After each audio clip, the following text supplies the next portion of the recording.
किसानों की समस्याओं के बारे में बोला, तो उसमें भी कोई जाति धर्म नहीं था। हाँ, लेकिन हमारे पार्टी का एक एजेंडा है कि ना किसी जाति धर्म के अधिकार को छीनेंगे और ना ही किसी को स्वर्णों का अधिकार छीनने देंगे। चलिए ठीक है, आप चुनावी मैदान में जा रहे हैं तो आपकी पार्टी के प्रमुख चुनावी मुद्दे क्या हैं? देखिए, हमारे प्रमुख मुद्दे, 3 प्रमुख मुद्दे हैं हमारे। पहला प्रमुख मुद्दा है बेरोजगारी। युवाओं को रोजगार दिया जाए या तो बेरोजगारी भत्ता दिया जाए। दूसरा मुद्दा है किसानों को, जो किसानों की बहुत छोटी छोटी जो है चीजें हैं, उन चीजों को दूर करने की आवश्यकता है और किसान आयोग का भी गठन होना चाहिए। तीसरा हमारा मुद्दा है कि निचले स्तर से भ्रष्टाचार खत्म हो। ऊपरी स्तर से तो योगी जी जैसे लोग या मोदी जी जैसे लोग बोल देते हैं कि जी हम तो कमा रहे हैं, हमें कौन सा धन दौलत इकट्ठा करके कहाँ ले जानी है।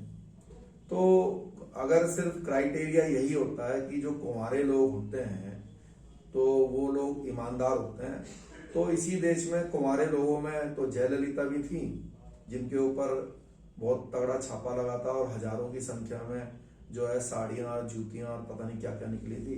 और इसी लोकतंत्र में जो है बहन मायावती जी भी हैं, जिनका सबको जग जाहिर है कि फाइलें इन्होंने बना के बीजेपी वालों ने रखी हुई हैं और उनको उन्हीं फाइलों के दम पे ब्लैकमेल करने के लिए प्रयास करते रहते हैं, करते भी हैं शायद। तो अगर सिर्फ क्राइटेरिया ये होता है कि कुंवारे हैं तो वो ईमानदारी होगा, तो ऐसा मेरा मानना नहीं है। क्योंकि अगर ऐसा ही है, निजी रूप से मैं मान सकता हूं कि वो इंडिविजुअल योगी जी ईमानदार हो सकते हैं, लेकिन उस ईमानदारी का लाभ क्या है कि आपके बगल में बैठा हुआ व्यक्ति दबा के भ्रष्टाचार कर रहा हो। ऐसे केंद्र में भी है, सबको मालूम है। भाई पहले क्या था कि हो सकता है जो पिछले प्रधानमंत्री या पिछले मुख्यमंत्री हैं, वो मान लीजिए उन्होंने कुछ कमाई धमाई करी हो। पहले ये होता होगा भाई मुख्यमंत्री के पास जो भी आ रहे, मान लीजिए सारे 80% माल मुख्यमंत्री के पास आ रहा। अब क्या है कि अब मुख्यमंत्री के पास नहीं जा रहा, तो जो दूसरे अगल बगल में बैठे हुए हैं, नाम नहीं लेना चाहूंगा मैं, सारे उत्तर प्रदेश को मालूम है कि अगर यहाँ पर आपको 10, 20, 50 करोड़ का कोई भी काम करना है तो यहाँ पर किससे मिलना है और किसको कमीशन देकर वो काम कराना है और वो पैसे कहाँ तक जाते हैं, यहाँ पर सबको मालूम है। तो भ्रष्टाचार की बात तो ना ही करे भाजपा, तो ही अच्छा रहेगा। और इसको भ्रष्टाचार को निचले स्तर से मिटाना है, ये हमारा जनता से वादा है। मैंने जब भी आपकी स्पीचेस सुनी है, सोशल मीडिया पे भी आपको जब भी देखा है या मुलाकात हुई है, बात हुई है, तो आप युवाओं की बात बार बार करते हैं जी। तो युवा की जो स्थिति है आज उत्तर प्रदेश और पूरे भारत में जी, तो युवाओं के लिए क्या आपके पास कोई विजन है या कैसे युवाओं की स्थिति बेहतर हो सकती है? देखिए, युवाओं के लिए हमारे पास क्लियर विजन है, क्योंकि मुझे लगता है कि मैं भी अभी अधेड़ मुझे मान सकते हो। युवा तो मैं नहीं बोलूंगा, युवा तो 20 साल का बच्चा होता है। भले ही मोदी जी अपने आप को युवा बोलते हो, राहुल गांधी भी 50 वर्ष के लगभग हो गए, हाँ, तो युवा कहा जाता है। नहीं, उनके कहने से क्या होगा? आपको क्यों नहीं अब युवा मानते? देखिए, हमारी सोच तो युवा की है। हमारी एज हो सकता है कि वो ना हो, लेकिन हमारी सोच युवाओं की है और युवाओं के लिए है। और वो कोई इसलिए नहीं है कि भाई कोई हम उन पे एहसान कर रहे हैं। देश की सबसे बड़ी समस्या है बेरोजगारी। अगर आपने लोगों के लिए रोजगार उपलब्ध कराए किसी भी प्रकार से, चाहे वो सरकारी हो चाहे वो प्राइवेट नौकरियों के माध्यम से हो, तो हर परिवार की समस्या ऑटोमेटिकली दूर होगी। लेकिन ये लोग क्या करते हैं, 2 रुपए किलो जो है चावल ले लो, 2 रुपए किलो गेहूं ले लो। एक वो आ जाता है केजरीवाल जी, वो कहता है जी बिजली फ्री ले लो, ये ले लो। ये लोगों को भिखारी बनाने का प्रयास कर रहे हैं। अगर सिर्फ यही सबको करना है कि ये फ्री ले लो और वो फ्री ले लो, तो फिर एक काम करता हूं, मैं कल ही से होर्डिंग लगवा देता हूं, आपके माध्यम से बता देता हूं, राष्ट्रवादी जनलोक पार्टी, फिर एक काम करना भाई, सब लोग घर में ही बैठना और जो है सबको फ्री में ही खाना पीना खिला के अपना सब काम हम फ्री में ही करा देंगे, हर चीज फ्री कर देते हैं फिर। लेकिन उससे क्या होगा, देश भिखारी बन जाएगा, देश जो है उसमें तरक्की के रास्ते सब बंद हो जाएंगे। होना ये चाहिए कि शिक्षा के लिए ज़्यादा से ज़्यादा जो है माध्यम क्रिएट किए जाएं और रोजगार उपलब्ध करा जाए। आप किसी को 20,000 10,000 की नौकरी उपलब्ध कराइए, वो अपना उसको 2 रुपए किलो चावल देने की जरूरत नहीं पड़ेगी, उसको ना फ्री की बिजली देने की पड़ेगी। आप बिजली के पैसे वसूल कीजिए, जो भी फैसिलिटी दे रहे हैं सबके पैसे वसूल कीजिए, लेकिन उसको रोजगार दिलाइए। वही हमारा परम कर्तव्य है, वही परम कर्तव्य है किसी भी सरकार का। राष्ट्रवादी जनलोक पार्टी सत्य जब भी सत्ता में आएगी तो रोजगार का बंदोबस्त, हर परिवार में एक रोजगार का बंदोबस्त करेगी। ये हमारा आपसे वादा है। कई भक्त और कई चेले चपाटे ये बोलते हैं कि ये कैसे होगा वैसे होगा, हमें मौका दीजिए, हम दिखा देंगे कैसे होगा।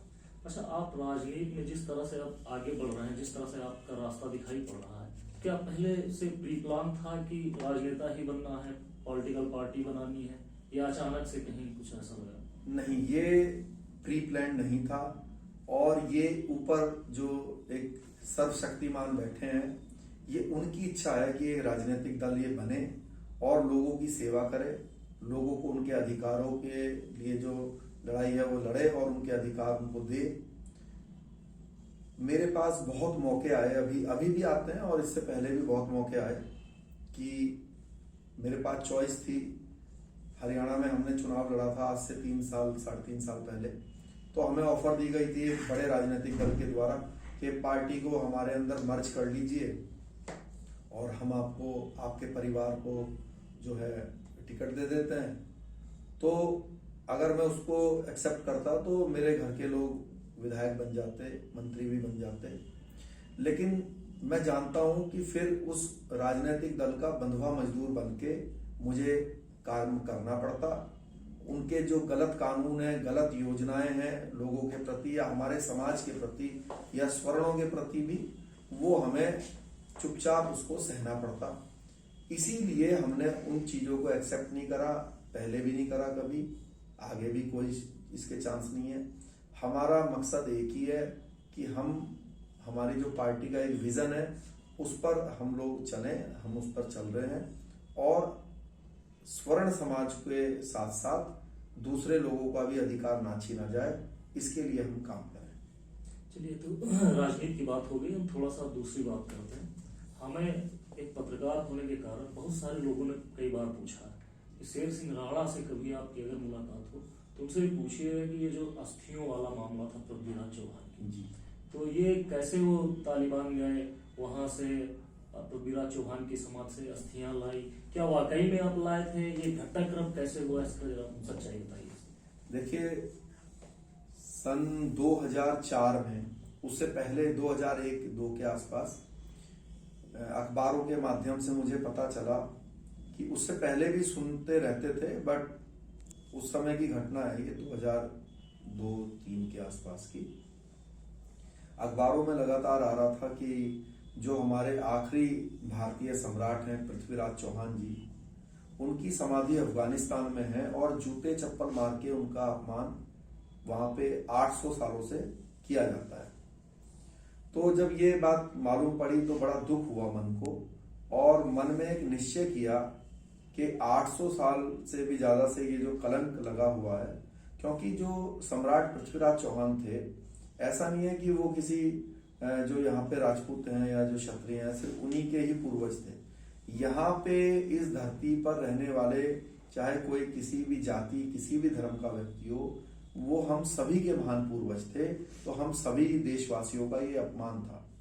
इस अपमान को समाप्त करने के लिए सन 2004 में मैं बांग्लादेश, दुबई होते हुए अफगानिस्तान पहुंचा, और वहां पहुंचकर करीब 1.5 महीने का मैं प्रयास के बाद मुझे पता चला कि गजनी के पास एक जगह है, वहां पे इनकी समाधि मौजूद है। वहां पे जैसा मैंने सुना था वैसा ही वहां पे पाया। फिर प्रयास शुरू किया कि कैसे इसको खोद के वापस लाएं। शुरुआती प्रयास में मुझे पकड़ भी लिया गया, लेकिन फिर आप सबका आशीर्वाद से मिला, मुझे उनके चंगुल से छूटा। फिर अपने प्रयास को शुरू किया, फिर असफलता मिली, लेकिन जब बार बार करते रहे तो फिर सफलता प्राप्त हुई और उनकी मिट्टी और कुछ अन्य सामान जो वहां से लाना संभव था और जरूरी था, उसको सबको लेकर वापस भारत आए। और जिला मैनपुरी उत्तर प्रदेश में पड़ता है, वहाँ पे आके जो है वो सब मैंने जो सामान वहाँ से लाया था और जो उनकी मिट्टी थी वो सामाजिक संगठनों को दे दी थी, तो उन्होंने एक स्मारक के रूप में चबूतरे का वहाँ पे निर्माण करवाया और उनके मिट्टी का कुछ अंश जो है वो मैंने खुद जो है कलकत्ता में गंगा जी में भी खुद प्रवाहित किया।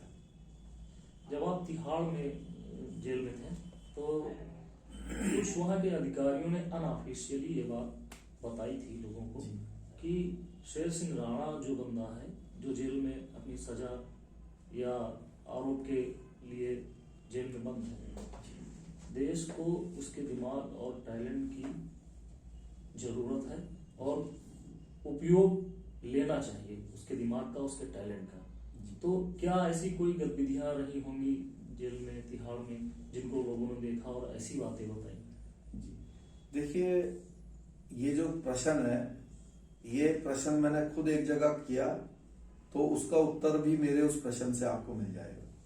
सन 2016 में जब मैं छूट के आया वहां से, तो जब मैं अपने घर पहुंचा रुड़की, तो भारी जो पत्रकार बंधु थे वो वहां पर मौजूद थे मेरा इंटरव्यू लेने के लिए।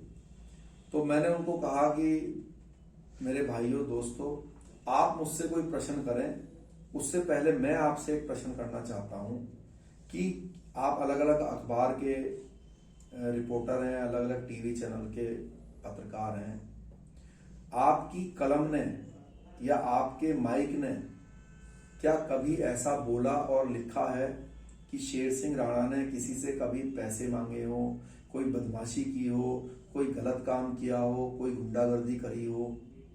किसी भी प्रकार से कभी भी?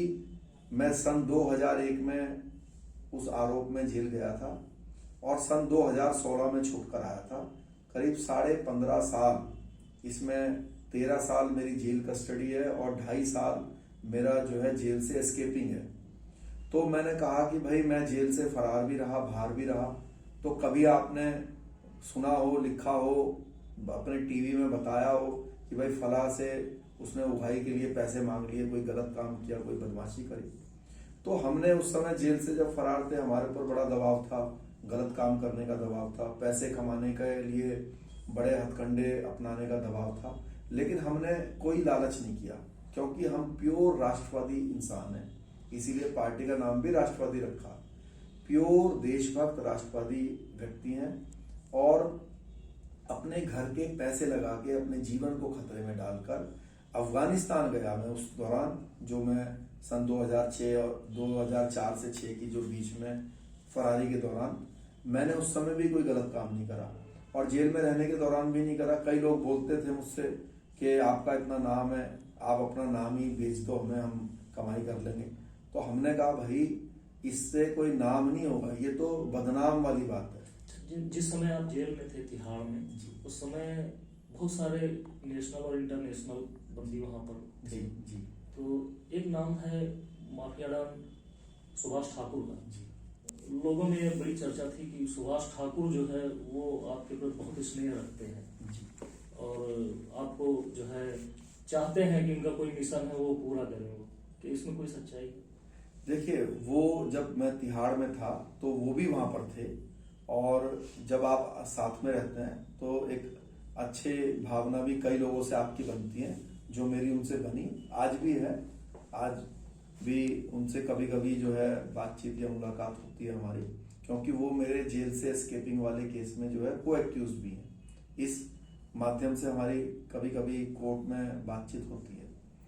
लेकिन उनकी ऐसी भावना है, उनके लिए मैं अप्रिशिएट करूंगा कि उनकी एक अच्छी भावना है, क्योंकि देखिए देश के प्रति तो हर एक व्यक्ति को वफादार होना चाहिए, देश के प्रति प्रेम होना चाहिए, चाहे वो क्राइम ही करने वाला व्यक्ति क्यों ना हो।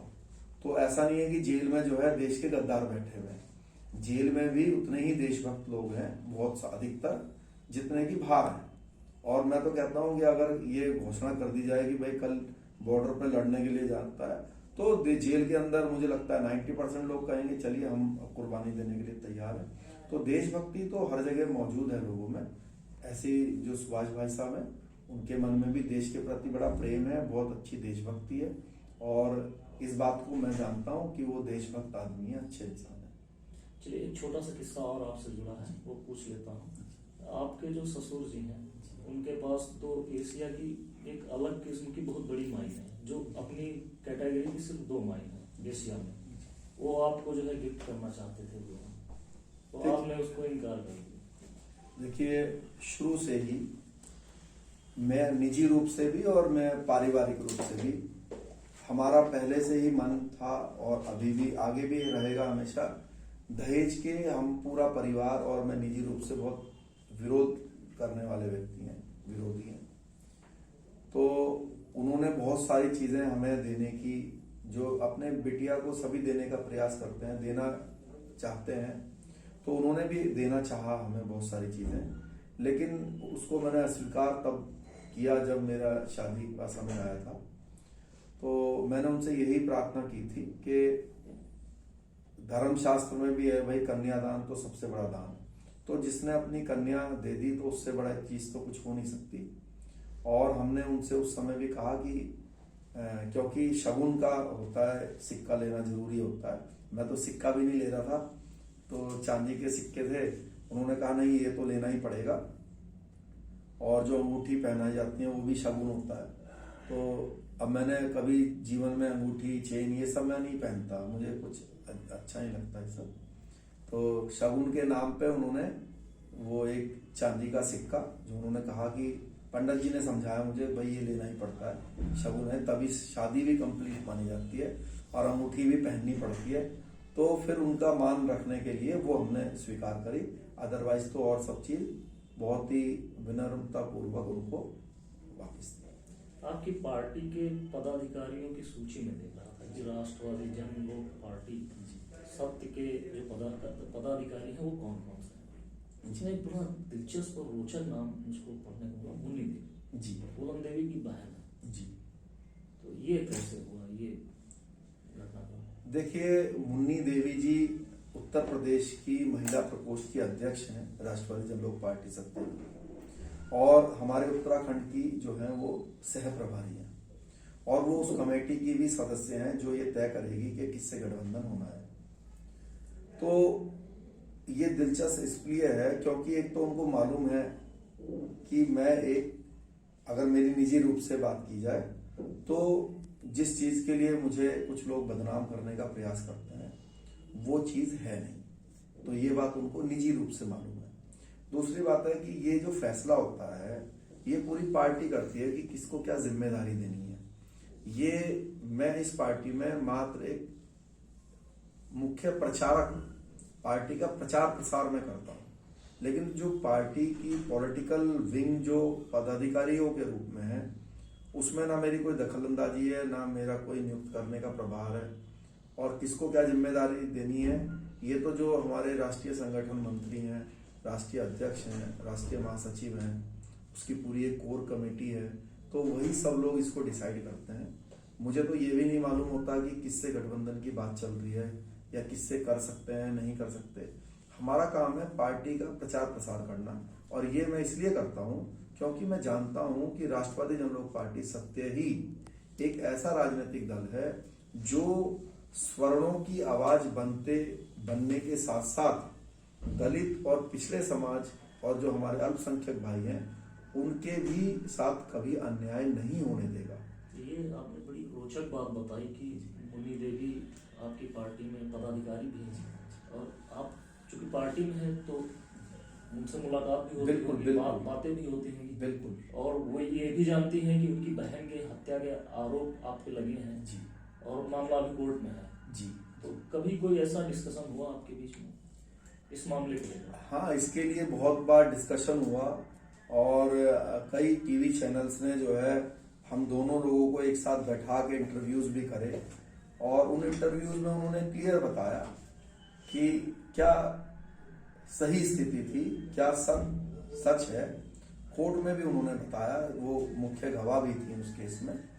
तो पार्टी एक होने के नाते वो तो मिलना जुलना होता ही है, बल्कि उनके जो लड़के हैं वो भी इसमें युवा प्रकोष्ठ में पदाधिकारी हैं, उनका जो एक लड़का है, तो उनसे भी बातचीत होती है। तो हम तो उनको बहन करके पुकारते हैं, हमारी बहन है, और हम तो चाहेंगे कि उनका भला हो हमेशा ही। हाँ, लेकिन अगर आप निजी रूप से फूलन के लिए हमसे पूछेंगे तो इसमें कोई जाति या धर्म वाली कोई बात नहीं है। देखिए, ये कहा जाता है कि फूलन ने उन लोगों को, उन ठाकुरों को लाइन में लगा के मारा जिन्होंने उनके साथ रेप किया था। शेर सिंह राणा के ये शब्द हैं कि फूलन ने अगर उन लोगों को मारा होता जिन्होंने उनका अपमान किया था, रेप किया था, तो सबसे बड़ा प्रशंसक शेर सिंह राणा उनका होता। लेकिन दुर्भाग्य से ये बात असत्य है। फूलन ने कभी भी उन लोगों को नहीं मारा जिन्होंने उनका कभी अपमान किया।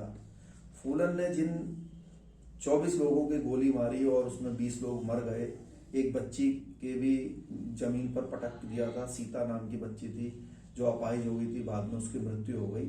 तो वो जो 20 लोग मरे, उसमें मरने वालों में सिर्फ ऐसा नहीं है कि सिर्फ राजपूत ही हैं, उन मरने वालों में दलित समाज के भी 2 लोग हैं। उन मरने वालों में हमारा एक मुसलमान भाई भी है जो कि बेगुनाह लोग थे। उनके ऊपर दुनिया में कहीं कोई मुकदमा दर्ज नहीं है, कोई वो डाकू नहीं थे, वो साधारण लोग थे, आम आदमी थे, बहुत छोटे छोटे उम्र के बच्चे थे या तो बहुत बुजुर्ग लोग थे। तो बेगुनाह लोगों को, वो भी सभी जाति के लोगों को, अगर सिर्फ ठाकुरों को मारना था या मारा गया तो मेरा चैलेंज है आपके माध्यम से कोई साबित कर दे कि सिर्फ मरने वाले राजपूत ही हैं। आज भी लिस्ट है कोर्ट में मरने वालों की, उसमें जो है दलित भी हैं, उसमें जो है मुसलमान भी हैं। अच्छा, आपने इस आरोप में 1.5 दशक लगभग अपनी जीवन के बिताए जेल में या जेल से बाहर। कभी आपको अफसोस नहीं होता कि हमारी जो किशोरावस्था हमने पार ही की थी, फिर हमको जेल जाना पड़ा और पूरा 1.5 दशक हमारा बर्बाद हो गया? कभी अफसोस हुआ उस वक्त? देखिए, इस पर बड़ा हमने भी विचार किया। बहुत जो संत किस्म के लोग हैं उनसे इस टॉपिक पे कई बार चर्चा भी की। क्या होता है कि अभी कल भी चर्चा करी, बल्कि एक बहुत ही बड़े ज्योतिषी जो है कल सौभाग्य से मुझसे मिलने आए थे। तो वो एक यूनिवर्सिटी में प्रोफेसर है, सीनियर प्रोफेसर है ज्योतिष के। तो उन्होंने, जो हमने उनसे पूछा कि भाई जीवन चलता कैसे है, तो ये असल में क्या होता है, 3 चीजों पर किसी भी व्यक्ति का जीवन चलता है। तो इसमें मतलब उनका तो सिर्फ 30-33% था कि भाई 33% किस्मत इसमें वो होती है किसी भी मनुष्य के जीवन में। लेकिन मेरा मानना है कि कम से कम भी 70-80% जो इंसान का जीवन है वो किस्मत के दम पर चलता है। किस्मत बहुत बड़ी चीज है जीवन के अंदर। क्योंकि इसका कारण क्या है, मेरा जो इसके लिए